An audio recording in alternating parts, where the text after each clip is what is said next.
60 స్థానాల్లో 31 magic figure. Congress 22 గెలిచింది, BRS 8 గెలిచింది, బీజేపీ 1 గెలిచింది, సిపిఐ 22, 6 ఇండిపెండెంట్లు, 1 సంబంధించి అభ్యర్థి. సో ఇలా చూసుకుంటూ పోతే హంగ్ ఏర్పడింది అక్కడ కూడా. సో ఈ హంగ్ని ఎలా క్లియర్ చేస్తారో చూద్దాం. ఎస్టీ జనరల్ రిజర్వేషన్ అది. సో మేయర్ పీఠాన్ని దక్కించుకోవడం కోసం ఎస్టీ జనరల్ అది.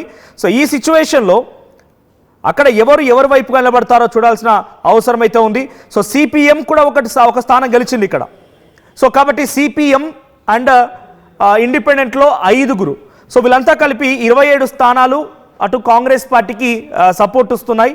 సో ఇటు సిపిఐకి సంబంధించి 24, ఇండిపెండెంట్లో 2 అండ్ 22 సిపిఐ గెలుపొందింది, 24 కాంగ్రెస్ సిపిఐకి ఉంటే అటు కాంగ్రెస్కి మాత్రం ఇండిపెండెంట్లో గెలిచిన వాళ్ళు 4 అండ్ ఇటువైపు ఒక సిపిఎం 27 ఉన్నాయి. సో ఇక్కడ ఎస్టీ జనరల్ ఉంది, ఇంకా హంగు కొనసాగుతుందా ఒక క్లారిటీ అయితే వచ్చింది. కొత్తగూడెం కార్పొరేషన్లో 2.5 ఏళ్ల పాటుగా చెరో సగం అక్కడ మేయర్ పీఠాన్ని దక్కించుకోవాలని సిపిఐ కాంగ్రెస్ నిశ్చయానికి వచ్చినట్టు తెలుస్తోంది. అదే రకమైన డిస్కషన్ జరుగుతోంది, తెలుసుకుందాం. మా ప్రతినిధి ఖమ్మం నుంచి ఉదయ్ జాయిన్ అవుతున్నారు. ఉదయ్, సో కొత్తగూడెంకి సంబంధించినటువంటి కార్పొరేషన్ రిజల్ట్స్ సేమ్ సరి సమానంగా వచ్చాయి. సో నేను చెప్తున్నట్టుగా 22 + 4 ఇండిపెండెన్స్ అండ్ 1 సిపిఐ మొత్తం కలిపి 27గా కాంగ్రెస్ పార్టీ ఉంది. 22 సిపిఐ + 2 ఇండిపెండెన్స్ మొత్తం 24 స్థానాలతో సిపిఐ ఉంది. సో సిపిఐ కాంగ్రెస్ మొదటి మేయర్ ఎవరు కాబోతున్నారు, లేదా మేయర్ ఒకరికి డిప్యూటీ మేయర్కి ఇవ్వబోతున్నారా? ఎటువంటి అప్డేట్స్ ఉన్నాయి కొత్తగూడెం కార్పొరేషన్ పైన? కార్పొరేషన్ గా కొత్తగూడెం ఆవిర్భవించిన తర్వాత జరిగినటువంటి తొలి ఎన్నికల్లో సిపిఐ మేయర్ పీఠాన్ని అయితే కైవసం చేసుకోబోతుంది. చాలా పెద్ద ఎత్తున ఉత్కంఠ కొనసాగింది. దాదాపు 48 గంటల పాటు రాజకీయ అనిశ్చితి కూడా కొత్తగూడెం కార్పొరేషన్ మేయర్ పీఠం విషయంలో నెలకొందని చెప్పుకోవాలి. కానీ ఎట్టకేలకు సీఎం రేవంత్ రెడ్డి ఎంట్రీతో సీన్ మొత్తం మారిపోయింది. సిపిఐ కాంగ్రెస్ మధ్య నిన్న మొన్నటి వరకు ప్రచారం సమయంలో చాలా పెద్ద ఎత్తున ప్రతి విమర్శలకు తావిచ్చేలా ఉన్నటువంటి సిచ్యువేషన్స్ అన్ని కూడా ఒక్కసారిగా సైలెంట్ అయిపోయాయి. దాదాపు పవర్ షేరింగ్ విధానంలో కొత్తగూడెం కార్పొరేషన్ మేయర్ పీఠాన్ని కైవసం చేసుకునేందుకు సిపిఐ కాంగ్రెస్ మధ్య ఒక కీలకమైనటువంటి ఒప్పందం జరిగింది. తొలి 2.5 ఏళ్ల పాటు సిపిఐ, ఆ తర్వాత 2 ఏళ్ల పాటు కాంగ్రెస్ మేయర్ పీఠాన్ని కైవసం చేసుకోబోతోంది. ఇకపోతే డిప్యూటీ మేయర్ కూడా పూర్తి స్థాయిలో తొలుత కాంగ్రెస్ డిప్యూటీ మేయర్ స్థానంలో ఉండబోతుంది. ఆ తర్వాత 2.5 ఏళ్ల పాటు సిపిఐ డిప్యూటీ మేయర్ పీఠాన్ని సొంతం చేసుకోబోతుంది. ఏదేమైనప్పటికీ సరి సమానంగా సంఖ్యాబలం కొత్తగూడెం కార్పొరేషన్ విషయంలో ఉండడంతో ఒకసారిగా చాలా పెద్ద ఎత్తున ఉత్కంఠ కొనసాగుతూ వచ్చింది. అయితే గత కొద్దిసేపు క్రితం కొంతమంది ఇండిపెండెంట్లు, సరిగ్గా 5 ఇండిపెండెంట్లు కూడా కాంగ్రెస్ తో జతకట్టినట్టు తెలుస్తుంది. మొత్తం కాంగ్రెస్ బలం 22 మంది సొంత పార్టీకి సంబంధించినటువంటి అభ్యర్థులతో పాటు మిత్రపక్షంగా ఉన్నటువంటి సిపిఎం ఒక సంఖ్యతో పాటు 23 అయింది. దాదాపు 5 ఇండిపెండెంట్ చేయడంతో సంఖ్యాబలం 28 చేరింది. ఏదేమైనప్పటికీ ఇప్పుడు మ్యాజిక్ ఫిగర్ అనేది ఇంపార్టెంట్ కాదు. సిపిఐ కాంగ్రెస్ 2 కలిసి కూడా అటు కొత్తగూడెం మేయర్ పీఠాన్ని కైవసం చేసుకోబోతున్నటువంటి దశలో జరిగినటువంటి ఒప్పందాన్ని పూర్తి స్థాయిలో అమలు చేసేందుకు ఇరు పార్టీలు కూడా కట్టుబడి ఉన్నాయని చెప్పి అటు సిపిఐ ఇటు కాంగ్రెస్ ఇద్దరు కూడా ప్రకటించారు. దాదాపు సిపిఐకి సంబంధించి మూడ్ గణేష్ అనే వ్యక్తిని కూడా ఇప్పటికే చైర్పర్సన్ గా ఎంపిక చేసినట్లు మనకు సమాచారం అవుతుంది. దీనికి సంబంధించి ఇంకా అధికారిక ప్రకటన పార్టీ విడుదల చేయలేదు. రేపు సరిగ్గా 11 గంటలకు కౌన్సిల్ లోకి సభ్యులందరూ కలిసి వెళ్తారు. ఆ తర్వాత ప్రమాణ స్వీకార కార్యక్రమం ఉంటుంది. ఆ తర్వాత కౌన్సిల్ సభ్యుల ప్రమాణ స్వీకారం తర్వాత మేయర్ ఎన్నిక, డిప్యూటీ మేయర్ ఎన్నిక ఉంటుంది. ఆ తర్వాత డిప్యూటీ మేయర్ ప్రమాణ స్వీకార కార్యక్రమం కూడా ఉంటుంది. చాలా పెద్ద ఎత్తున అనిశ్చితి నెలకొన్న కొత్తగూడెం కార్పొరేషన్ చుట్టూ రాష్ట్ర రాజకీయాలన్నీ కూడా నచ్చాయని చెప్పుకోవాలి. దాదాపు సీఎం స్థాయిలో రేవంత్ రెడ్డి పూర్తి స్థాయిలో చొరవ తీసుకున్నారు. అదేవిధంగా సిపిఐ నుంచి పల్లా వెంకటరెడ్డి కూడా చొరవ తీసుకొని అటు ఇరువురు కలిసి ఒక అంగీకారానికి వచ్చిన తర్వాత ఈ అంశంపై ఈ సీటు విషయంలో ఒక క్లారిటీ అయితే వచ్చింది. ఏదేమైనప్పటికీ ప్రస్తుతం కొత్తగూడెం కార్పొరేషన్ రాజకీయాలకు సంబంధించినటువంటి పీఠం అయితే వీడిపోయిందని చెప్పుకోవాలి. మరి కొన్ని గంటల్లోనే కొత్తగూడెం కార్పొరేషన్ మేయర్ అభ్యర్థిగా సిపిఐకి చెందినటువంటి 3 గణేష్ ప్రమాణ స్వీకారం చేయబోతున్నట్లు అనేది మనకు అధికారిక సమాచారం అవుతుంది. అయితే వైస్ చైర్మన్ కి సంబంధించి డిప్యూటీ మేయర్ కి సంబంధించి మాత్రం కాంగ్రెస్ నుంచి దాదాపు ఈ 2 నుంచి 3 పేర్లు పరిశీలన ఉన్నాయి. ప్రధానంగా కనుకుంట్ల సీను అనే వ్యక్తిని కార్పొరేటర్ ప్రస్తుతం డిప్యూటీ మేయర్ గా చేసేందుకైతే అన్ని ఏర్పాట్లు జరుగుతున్నాయి. ఇది కొత్తగూడెం సంబంధించినటువంటి పొలిటికల్ షేరింగ్ ఉంటుందా? 5 years టర్మ్ ని షేరింగ్ చేసుకుంటారా, లేదంటే సిపిఐ కంటిన్యూ అవుతూ డిప్యూటీ మేయర్ గా కాంగ్రెస్ ఆగిపోతుందా?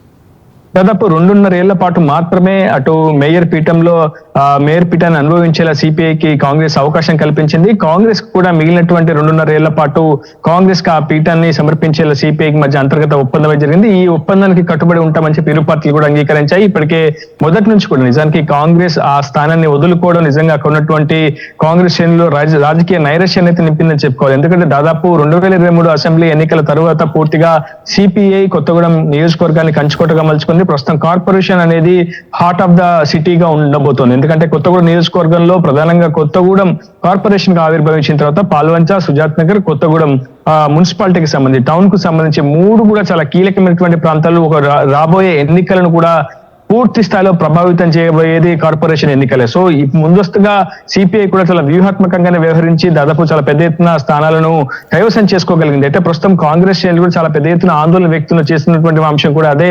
ఒకవైపు 2023 అసెంబ్లీ ఎన్నికల నుంచి పూర్తిగా తమ క్యాడర్ అంతా కూడా పూర్తిగా నైరాశ్యంలో మునిగిపోయింది. తమకు సంబంధించినటువంటి ఏ ఒక్క పని కూడా కావట్లేదు. పైగా సిపిఐ నుంచి అనేక సమస్యలు, సవాళ్లు తమ పార్టీ క్యాడర్ ఎదుర్కొంటుందంటూ కూడా కాంగ్రెస్ పార్టీ నేతలు, అక్కడ ఉన్నటువంటి కీ లీడర్స్ అంతా కూడా ఆందోళన వ్యక్తం చేస్తున్నారు. మంత్రి పొంగులేటి శ్రీనివాసరెడ్డితో పాటు ఇతరత్ర కాంగ్రెస్ నేతలకు అనేక సార్లు కూడా ఫిర్యాదు చేశారు. ఇక్కడ ఉన్నటువంటి మిత్రపక్షంగా ఉన్నటువంటి సిపిఐ కాంగ్రెస్ కు సంబంధించినటువంటి క్యాడర్ నే తన వైపు లాక్కునే ప్రయత్నాలు చేస్తుంది, రాజకీయ జిమ్ముక్కులు అమలు చేస్తున్నట్టు కూడా సిపిఐ పై పెద్ద ఎత్తున ఫిర్యాదులు కూడా కాంగ్రెస్ పార్టీ చేశారు. కానీ కొత్తగూడెం మేయర్ విషయంలోనే అటు కాంగ్రెస్ కూడా చాలా బిగ్ ఫైట్ ఇచ్చిందని చెప్పుకోవాలి. మంత్రి పొంగులేటి శ్రీనివాసరెడ్డి అత్యంత ప్రతిష్టాత్మకంగా కొత్తగూడెం కార్పొరేషన్ మేయర్ పీఠాన్ని కైవసం చేసుకునేందుకు శతవిధాలుగా ప్రయత్నించారు. కానీ మధ్య మార్గంగా సీఎం రేవంత్ రెడ్డి చేసినటువంటి ఆలోచనతో ఒక్కసారిగా అందరూ సైలెంట్ అయిపోయారని చెప్పుకోవాలి. ఒకవైపు మంత్రి పొంగులేటి శ్రీనివాసరెడ్డి కొంత వెనక్కి తగ్గితే సిపిఐ కూడా కొంత వెనక్కి తగ్గితే చాలా స్పష్టంగా అర్థమవుతుంది. పవర్ షేరింగ్ విధానంలో 2.5 ఏళ్లు మేయర్ పీఠాన్ని కైవసం చేసుకోబోతున్నారు సిపిఐ కాంగ్రెస్ శ్రేణులు.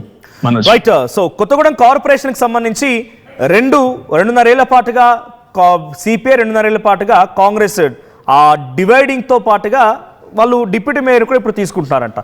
So for the first time Kothagudem municipality corporation ఏర్పాటైన తర్వాత సిపిఐ అఖండ విజయాన్ని సాధించింది. ఎవరు ఊహించలేరు. 22 స్థానాల్లో సిపిఐ గెలవడంతో పాటుగా అటు ఒక ఇండిపెండెంట్ లాగేసింది, తర్వాత వాళ్ళంతా కూడా 2 ఇండిపెండెంట్ లాగేసింది. సో 24 సంఖ్య అయిపోయింది. సో ఎక్స్ అఫీషియో ఓటర్గా కొండేని సాంబశివరావు కూడా ఉన్నారు. సో ఇక్కడ సిపిఐ, సిపిఎం, ఇండిపెండెంట్లు, కాంగ్రెస్ అంతా కలిసి అక్కడ పీఠాన్ని అధిరోహిస్తూ ఉన్నాయి. ప్రస్తుతానికి మేయర్గా గణేష్ పేరు వినిపిస్తోంది. గణేష్ సిపిఐ అభ్యర్థిగా మేయర్ బరిలో ఉంటున్నారు. ఇక ఖమ్మం సంబంధించి మున్సిపాలిటీల విషయానికి వస్తే 7 మున్సిపాలిటీలు ఉన్నాయి ఖమ్మంలో. So Yellandu, Aswaraopeta, Edulapuram, Sathupalli, Madhira, Kalluru and Wyra. So ఇక్కడ అన్నిటికీ కాంగ్రెస్ పార్టీ క్లీన్ స్వీప్ చేసేసింది. సో ఇల్లందులో బీసీ ఉమెన్ అక్కడ చైర్పర్సన్ పీఠాన్ని దక్కించుకోబోతున్నారు. అశ్వరావుపేటలో జనరల్ ఉమెన్, ఏదులాపురంలో ఎస్సీ ఉమెన్, సత్తుపల్లిలో జనరల్ ఉమెన్, మదిరాలో జనరల్ ఉమెన్, కల్లూరులో ఎస్టీ జనరల్ అండ్ వైరాలో జనరల్ ఉమెన్. మరి ఇక్కడ ఎవరెవరు చైర్పర్సన్ కోసం పోటీ పడుతున్నారు? సో అక్కడ డిప్యూటీ సీఎం అండ్ మంత్రులటువంటి నియోజకవర్గాలు కాబట్టి ఎటువంటి సిచ్యువేషన్ తెలుసుకుందాం. ఉదయ్, సో 7 మున్సిపాలిటీలు ఉన్నాయి, అన్ని కాంగ్రెస్ పార్టీ క్లీన్ స్వీప్ చేసింది. ఈ 7 మున్సిపాలిటీలో రిజర్వేషన్ల ఆధారితంగా చైర్పర్సన్ పీఠాన్ని ఎవరు దక్కించుకోబోతున్నారు? ఎగ్జాక్ట్లీ మనది. దాదాపు కొద్దిసేపటి క్రితం వరకు కూడా దాదాపు ఇదే అంశానికి సంబంధించి సర్వత్రా చర్చ కూడా జరిగింది. అటు మంత్రులు కావచ్చు, ఎమ్మెల్యేలు కావచ్చు, పూర్తిగా ఆయా మా నియోజకవర్గాల్లో ఉన్నటువంటి మున్సిపాలిటీల చైర్మన్లు, వైస్ చైర్మన్ల ఎంపికలు తలమునకలయ్యారు. దాదాపు ప్రధానంగా ప్రస్తుతం మనం చూస్తే ఏదులాపురం మున్సిపాలిటీ మంత్రి పొంగులేటి శ్రీనివాసరెడ్డి ప్రాతినిధ్యం వహిస్తున్నటువంటి పాలేరు నియోజకవర్గానికి సంబంధించి చాలా పెద్ద ఎత్తున మీమాంస కొనసాగుతుంది. చాలా టఫ్ ఫైట్ కూడా ఇక్కడ కొనసాగింది. ఎవరు చైర్మన్ పీఠాన్ని అధిరోహిస్తారనే అంశానికి సంబంధించి దాదాపు 2-3 వర్గాలు కూడా పెద్ద ఎత్తున ఈ సీట్ నుంచి ఆశాభావం వ్యక్తం చేస్తూ వచ్చాయి. కానీ ఎట్టకేలకు 2 నుంచి 3 పేర్లు ప్రధానంగా అక్కడ చాలా స్పష్టంగా వినిపిస్తున్నటువంటి సిచ్యువేషన్ కనిపిస్తుంది.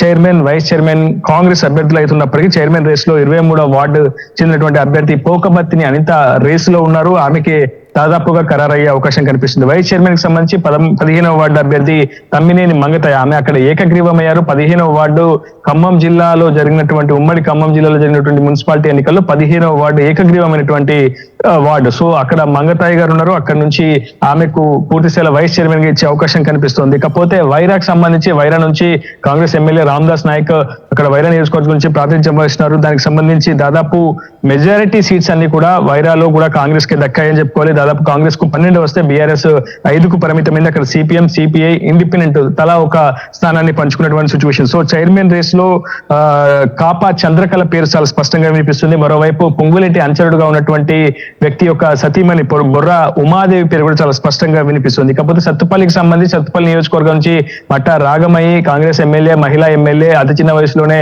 ఆమె ఎమ్మెల్యేగా రికార్డు సృష్టించినటువంటి సిచ్యువేషన్. సో అక్కడ కూడా 2 మున్సిపాలిటీలకు ఎన్నికలు నిర్వహించగా చైర్మన్ సత్తుపల్లికి సంబంధించి సంబంధించి చైర్మన్ రేస్ లో ప్రస్తుతం ఎండి రెహానా బేగం పేరు చాలా స్పష్టంగా వినిపిస్తుంది. అదేవిధంగా మట్టా దయానంద్ కు సంబంధించినటువంటి కుటుంబ సభ్యులైనటువంటి మట్టా దేవ జ్యోతి పేరు కూడా చాలా స్పష్టంగా వినిపిస్తుంది. కల్లూరులో కూడా సేమ్ సిచ్యువేషన్. కాకపోతే ఉమ్మడి ఖమ్మం జిల్లాలో జరిగినటువంటి మున్సిపాలిటీ ఎన్నికల్లో దాదాపు బీఆర్ఎస్ కు కొద్ది మేర ఆశించినటువంటి సంతృప్తికర ఫలితాలు కేవలం కల్లూరు మున్సిపాలిటీలోనే వచ్చాయి. కల్లూరులో కాంగ్రెస్ కు 12 స్థానాలు లభ్యమైతే పూర్తిగా బీఆర్ఎస్ కు 7 స్థానాలు దక్కాయి ఇక్కడ. సో ఇక్కడ సిచ్యువేషన్ కూడా కాంగ్రెస్ వైపే వన్ సైడ్ గా ఉన్నటువంటి సిచ్యువేషన్. చైర్మన్ రేస్ లో ఇక్కడ నుంచి 3 పేర్లు చాలా స్పష్టంగా వినిపిస్తున్నాయి. బుక్కే రాంబాయి, ధరావత్ మోహన్, యాసా నాగమణి పేరు స్పష్టంగా వినిపిస్తుంది. వైస్ చైర్మన్ రేస్ లో మాత్రం వీరవెల్లి మాధవ్ పేరు ప్రస్తుతం వినిపిస్తుంది. మదిర నియోజకవర్గానికి సంబంధించి డిప్యూటీ సీఎం మల్లుబట్టి విక్రమార్క అక్కడ ఎమ్మెల్యేగా ప్రాతినిధ్యం వహిస్తున్నారు. ఆ మున్సిపాలిటీలో దాదాపుగా 22 స్థానాలు ఉంటాయి. 21 స్థానాలు కాంగ్రెస్ గెలుచుకోగలిగింది. కాంగ్రెస్ అక్కడ కొన్ని చోట్ల టీడీపీ సహకారంతో పూర్తి స్థాయిలో విజయం సాధించేది. ఇది అతిపెద్ద విజయంగా